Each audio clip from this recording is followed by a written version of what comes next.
రోజు 1000 కమలాలతో శివలింగానికి అర్చన చెయ్యాలని నియమం పెట్టుకున్నాడు. రోజు చేస్తున్నాడు అలాగా. ఆయన ఏదో దాన్ని ఒక 21 రోజులు నియమం పెట్టుకున్నాడు.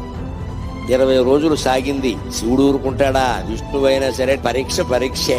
చివరి రోజు పరీక్ష పెట్టకుండా సర్టిఫికెట్ యూనివర్సిటీ వాళ్ళు కూడా ఇవ్వరు కదా, దేవుడేలా ఇస్తాడండి. 21వ రోజు ఇంకా పూజ ముగుస్తుంది కదా అని విష్ణుమూర్తి సంబరంగా ఉన్నట్ట. రోజు చెరువులో 1100 కమలాలు పైన పోస్తున్నా, నేను 1000 కోస్తున్నాను, బాగున్నావు చూసి అంతే. అలా అని పెడితే ఆ వేళ ఆశ్చర్యకరంగా 999 పూసాయి. ఎంత వెతికినా 1000 కమలం కనపడలేదు. ఏమిటిది? ఒక్క కమలం తక్కువైంది.